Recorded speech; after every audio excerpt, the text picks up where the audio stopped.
But psychology tells a completely different story. The reason isn't that you're unlikable. The reason is that your nervous system learned a long time ago that people aren't safe. And once your body learns that wanting connection doesn't matter, the body doesn't listen to what you want. It listens to what it survived. Trait 1. Your body treats closeness like danger. Picture this: someone you just met says, "Let's hang out again soon," and means it. Your brain hears something nice, your chest tightens anyway. That's not nerves. That's not shyness. That's your body screaming run, even while your mind is saying everything is fine, because somewhere, at some point, getting close to someone came with a cost.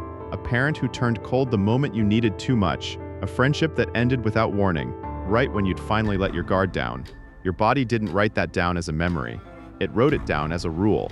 Closeness equals risk, and rules like that don't ask permission before they run.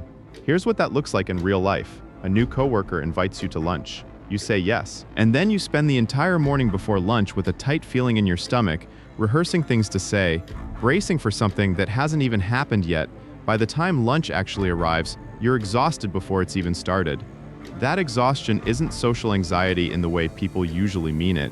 It's your body spending energy on a threat that, to everyone else in the room, doesn't exist. Here's where it gets strange. You also do this. Someone cancels plans last minute, and underneath the disappointment, there's something else. A small, quiet exhale.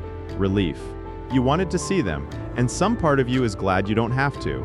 Both of those are true at the same time, and neither one means you're broken.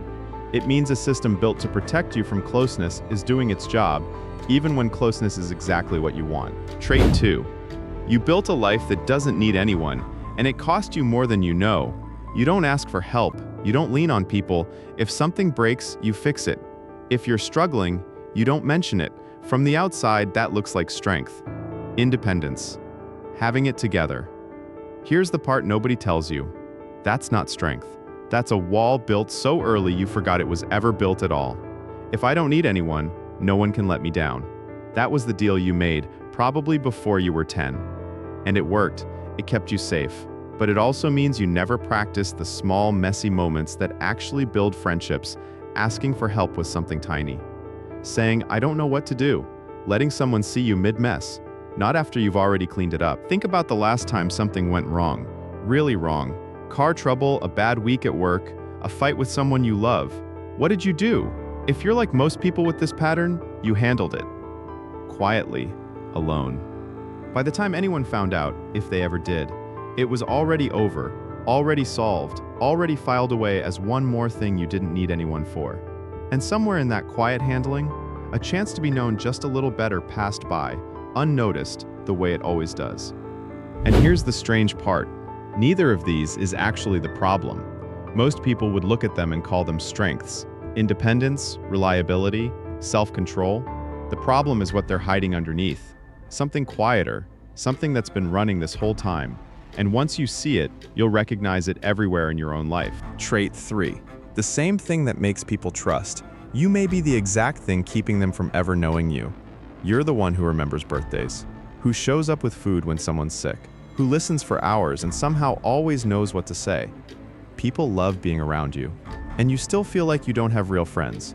Here's why. Giving keeps you safe. Your mind might call it kindness, but for your nervous system, it's something else. It's control. If I'm useful, they won't leave. If I'm always the one helping, no one ever gets close enough to see the parts of me that aren't.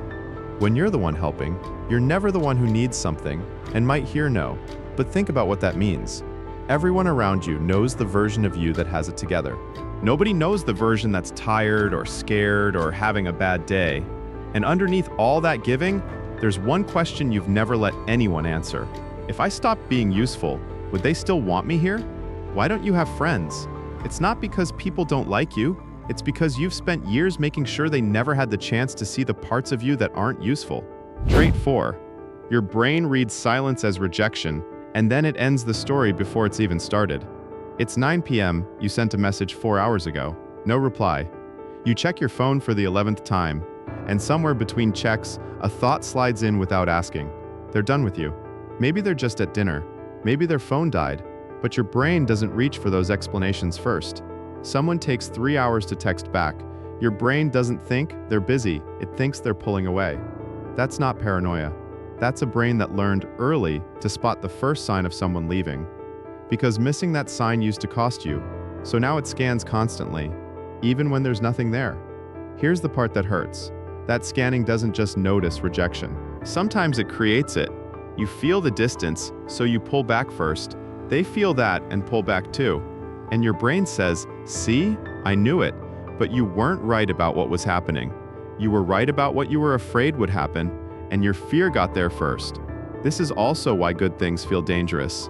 When a new friendship starts to feel warm, easy, real, something in you doesn't relax. Something starts counting down.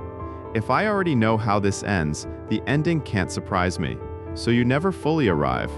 Part of you is always near the door, not because you want to leave, but because some part of you never believed you were allowed to stay. This last trait is different from all the others, because it's not about what happened to you, it's about what's possible now. Trait 5. The setting can change. Here's what almost nobody says out loud. The nervous system that learned people aren't safe is the same nervous system that can learn people sometimes are.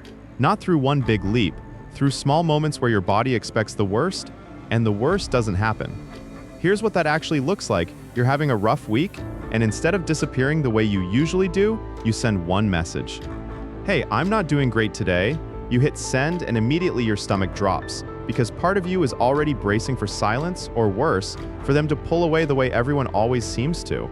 And then your phone buzzes. Do you want to talk about it?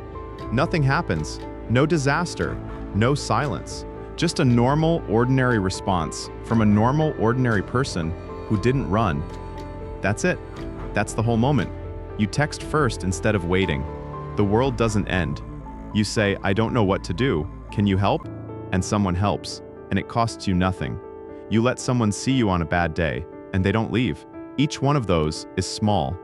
Each one is also evidence, and evidence is the only thing nervous systems actually listen to. At the beginning of this video, you asked why you don't have friends. The answer was never that people don't like you. The answer is that your nervous system learned to survive before it ever learned to connect, and it's been running that old program quietly in the background ever since. But a program isn't a sentence. It can be rewritten. Pick one person. Just one. Someone who's shown even a little consistency this week. Let them see one real thing. Not everything. One thing. A bad day. A question you don't know the answer to. A moment where you need something instead of giving it. Maybe it's as small as this. Next time someone asks how you're doing, and the honest answer is not great, try saying that instead of fine. Just once. Just to one person. And then notice what happens next. Not in some dramatic way. Just notice whether the world actually ends, or whether it just keeps going, the way it usually does for everyone else. That's the whole first step. You were never unlikable. You were never too much or not enough. You were someone who adapted to a world that wasn't safe yet, and you're still carrying that adaptation into a world that might actually be ready for you now. You're not broken. You were built differently, and what was built can be rebuilt.